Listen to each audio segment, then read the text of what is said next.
Semana de entrevistas e debate. Segundo o Datafolha, no debate deste domingo à noite, Simone Tebet foi quem melhor se saiu. Na disputa presidencial, Simone Tebet do MDB tem 2% das intenções de voto. Tebet foi dura com Bolsonaro, com o Lula também, mas menos. Com 2% até então, Simone Tebet fez o que deveria fazer. Porque quem está na liderança com mais de 30% ou de 40% não levanta a bola para quem tem 2% das intenções de voto. Se Tebet tivesse 30% ou 40%, lembrariam. O CIMI, Conselho Indigenista Missionário, lista Simone Tebet. Lista de políticos que mais atuam contra os direitos indígenas. É de Tebet projeto de lei para a alteração do Estatuto do Índio, para restringir direitos de demarcação à terra indígena. Se Tebet estivesse entre líderes nas pesquisas, já se saberia em quem Simone Tebet votou em 2018. Senadora, ela esconde em quem votou no segundo turno. Outros dois debatedores do domingo votaram em Bolsonaro para presidente. A senadora Soraya Tronic e Felipe Dávila. Tebet atacou a corrupção citando os governos de Bolsonaro e do PT. Tebet é do MDB, partido sem condição alguma de tratar de corrupção, salvo se incluído como um dos protagonistas nas últimas décadas. Não deixem por menos, a ditadura militar foi profundamente corrupta e corruptora, e disso se soube mesmo com censura, tortura e mortes. Mas a nova república com PMDB e PFL nasceu num banho de Caixa 2. Leia-se corrupção. Na campanha de Paulo Maluf e também de Tancredo Neves, campanha ao colégio eleitoral em 1984, jorrou Caixa 2, ou seja, corrupção. Desde então, mas também antes, de forma desabrida, candidaturas, e não só as maiores, sempre trabalharam com Caixa 2, instruindo seus candidatos a atacar a corrupção alheia. Marqueteiros e equipes recebiam no Caixa 2. Agora temos uma novidade, o orçamento secreto, o secretão, que é o Caixa 1. Dinheiro público, ou seja, o seu dinheiro, diretamente para a corrupção nas bases eleitorais. Seja Caixa 2 ou Caixa 1, é corrupção. O resto é hipocrisia e cinismo. Partidos e candidatos sabem disso. Cândida explicação ouvida por anos e anos, por décadas. Corrupto não é quem usa Caixa 2 em campanha. Corrupto é quem pega dinheiro do Caixa 2 para si. Essa lógica, claro, só vale para o alheio. Vimos, por exemplo, o impoluto juiz Moro depois dizendo que o Caixa 2 de Onyx Lorenzoni podia ser perdoado. Por isso, em entrevistas, debate, se pergunta sobre corrupção a quem teve sentenças anuladas. Lula. Mas até agora não perguntaram a Bolsonaro o que milhões e milhões e milhões escutam, veem, leem há anos. Mais até, é possível até sentir o cheiro. Como presidente, sua família comprou 51 imóveis com vocês vivendo do salário de políticos. 52 imóveis, a se contar a mansão avaliada pelo menos em 6 milhões, comprada por Flávio Bolsonaro, senador, seu filho, em Brasília. Flávio diz ter pago com o que ganhou como advogado. Advogou quando? Para quem? Michele, casada com o presidente da República, recebeu R$89 mil em 27 cheques depositados pelo Queiroz. 21 destes cheques foram depositados entre 2011 e 2016, em quantias pequenas, 3, 4 mil reais. Quando o assunto apareceu, Bolsonaro disse ter sido pagamento de uma dívida de Queiroz tinha com ele. Dívida de 40 mil paga a cada 10 mil reais. Disse isso, 40 mil, antes de saber do valor total dos cheques de Queiroz para Michele, 89 mil. E aí, qual é a explicação para essa discrepância? E qual é a pergunta que ainda não foi feita nem em entrevista, nem no debate? Há 2 anos, o Ministério Público do Rio de Janeiro reabriu o inquérito que apura um assassinato atribuído a Queiroz. Queiroz, como sabemos, o faz-tudo dos Bolsonaro. Em 2003, foi assassinado o estudante Anderson Rosa de Souza. E por isso, já há 19 anos, segue a investigação do Queiroz. Evelyn e Natália, filhas, e Márcia Aguiar, mulher de Queiroz, são investigadas por crime de peculato, as tais e famosas rachadinhas. Esquema no gabinete do então deputado estadual Flávio Bolsonaro, também ele investigado. Natália, uma das filhas de Queiroz, trabalhou também com o então deputado federal Jair Messias Bolsonaro, com rachadinhas. E, segundo o MP do Rio de Janeiro, manteve o repasse de dinheiro das rachadinhas para o pai, Queiroz, que, diz o Ministério Público do Rio de Janeiro, numa triangulação com Flávio Bolsonaro, tinha também o capitão Adriano da Nóbrega. Adriano, acusado de chefiar assassinos no escritório do crime. Pistoleiros. Adriano, depois, Bolsonaro já no governo, morto na Bahia. Adriano, condecorado por Flávio Bolsonaro quando este era deputado estadual, condecorado com a Medalha Tiradentes. Adriano, defendido por Bolsonaro em Brasília, na tribuna da Câmara, 4 dias depois dele, Adriano, ser condenado por assassinato. Na entrevista no Jornal Nacional, William Bonner fez, como deveria fazer, perguntas a Lula sobre corrupção.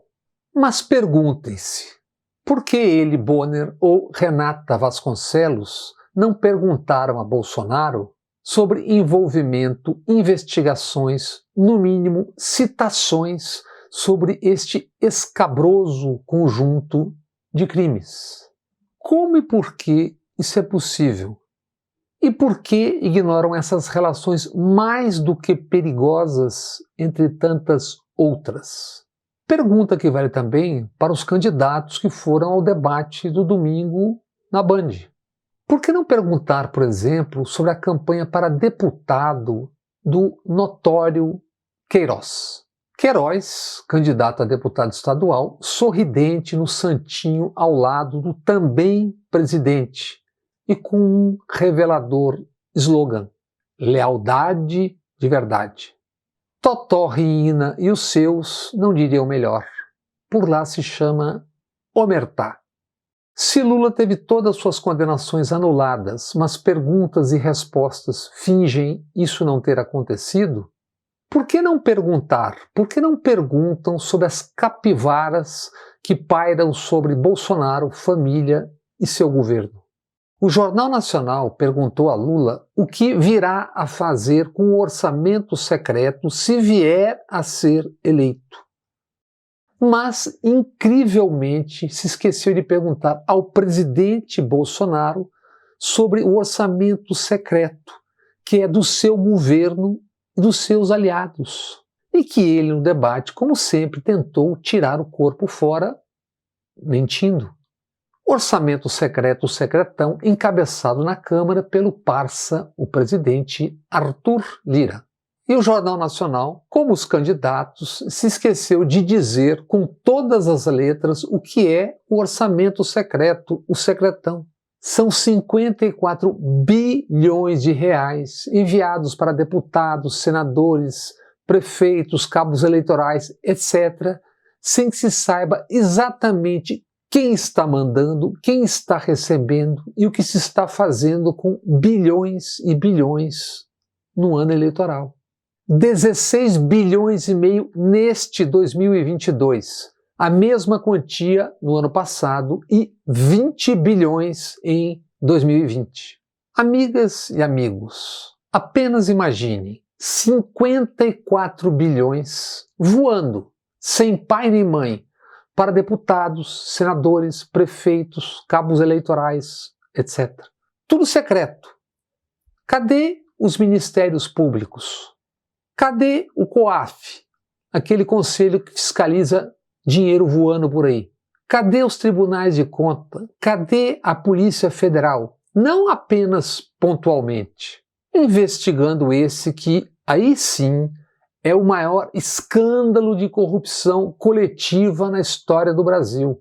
Aliás, por que as empresas de comunicação, as mídias que têm recursos, não refazem aquele consórcio de jornalistas tão bem sucedido na pandemia? Um consórcio para investigar esse óbvio assalto ao dinheiro público, como demonstram claramente escândalos já pipocando e que já apareceram. Se e quando investigarem, encontrarão bandos de elefantes cor-de-rosa voando. Ainda o Jornal Nacional, reaquecendo as assombrações, os fantasmas de sempre, perguntaram sobre a militância do PT. Bem, vamos à militância. O Laboratório de Estudos de Mídia e Esfera Pública, LEMEP, da Universidade Federal do Rio de Janeiro, fez um estudo minucioso. Estudo entre o final de dezembro de 2015 e agosto de 2016. Nesse período foram 13 horas de notícias negativas sobre Lula. E, segundo o manchetômetro do LEMEP, nem 1 segundo de notícia positiva. Porque era o ápice da Lava Jato, o impeachment a caminho. E quando surgiu a Vaza Jato, com os segredos, com os intestinos da Lava Jato, o que se viu e ouviu no Jornal Nacional? Vez ou outra, ligeiríssimas e superficiais referências a Vaza Jato. E sempre recheados com adversativos, mas, poréns, todavias e contudos. Pois então perguntem-se, onde também está a militância? É assim que se alimenta, se retroalimenta o clima para tentar rotular, intimidar quem não esteja disposto a seguir boiadas, sejam quais boiadas forem. O Jornal Nacional, demonizando, perguntou sobre o MST. Vamos aos fatos. Na safra atual, o movimento do Sem Terra, o MST, tão demonizado, colhe 15 milhões e 500 mil quilos de arroz orgânico. É o maior produtor da América Latina nos últimos 10 anos. Onde, amiga, amigo, em que telejornal você está sempre ouvindo tal notícia? Durante a pandemia, o MST doou 6 milhões de quilos de alimentos e 1.150.000 marmitas. Uma indagação: por que demonizar o MST e, mesmo tendo farta informação ao dispor, não perguntar sobre as milícias e o milicianato no Rio de Janeiro? Por que não perguntar também sobre o uso indiscriminado de veneno agrotóxico no Brasil? Pelo contrário, vimos até uma ressalva, a de que o agronegócio caminha junto com o meio ambiente. Até março último, sob o governo Bolsonaro, o Brasil liberou 1.629 venenos agrotóxicos. Ao menos 30% dos venenos agrotóxicos usados no Brasil são proibidos mundo afora, como, por exemplo, o glifosato, usado nas lavouras de soja, milho, etc. Veneno que levou a Bayer Monsanto, nos Estados Unidos, a pagar indenização no valor total de 10,9 bilhões de dólares a 125 mil pessoas, porque o glifosato pode provocar cânceres, doenças hormonais e muito mais. Por que nem uma pergunta sobre esse genocídio de gerações cometido há anos, há décadas, sob silêncio cúmplice? Porque o agro é pop, o agro é tudo e o agro está na Globo?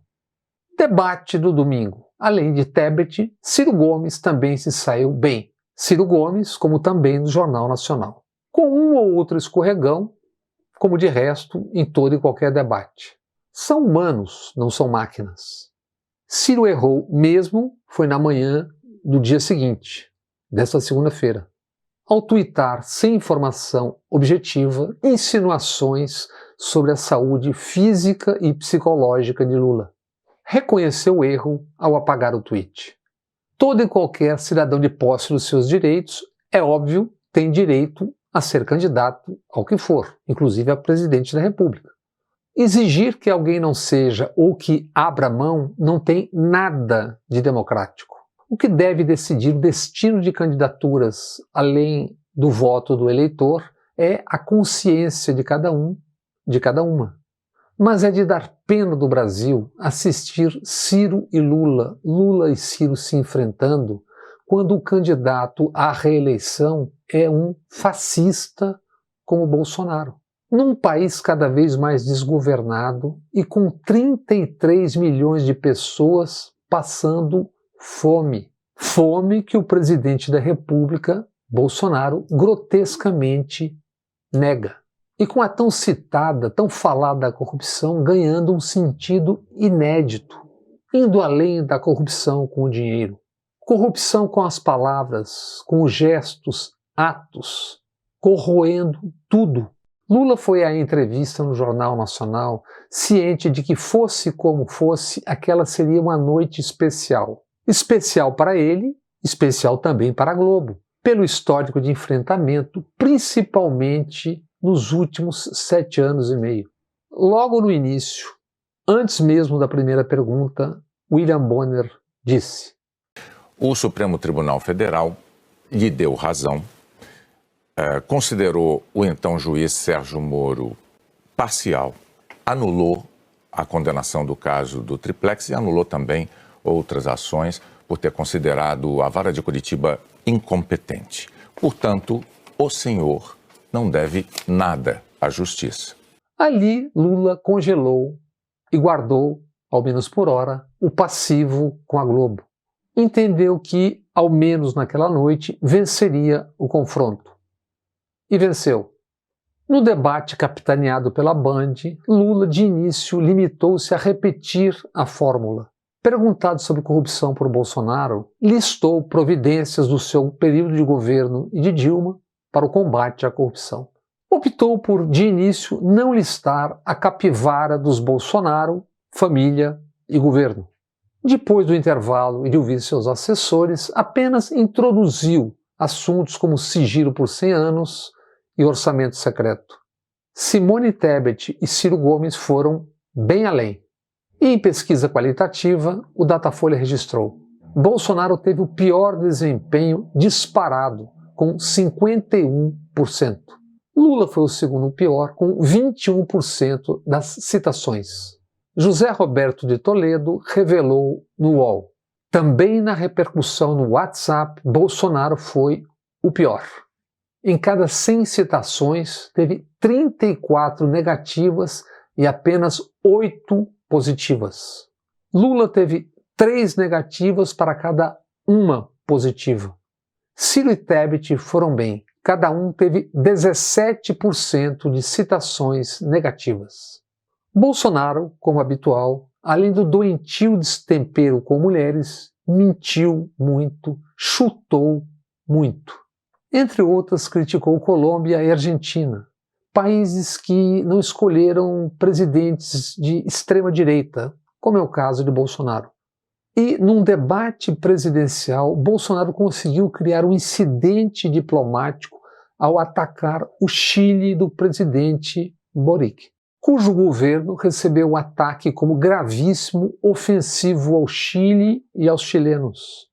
A chanceler Antônia Urreiola respondeu: inaceitável, mentiras, desinformações e deturpações corroem não apenas os laços entre nossos países, mas também a democracia.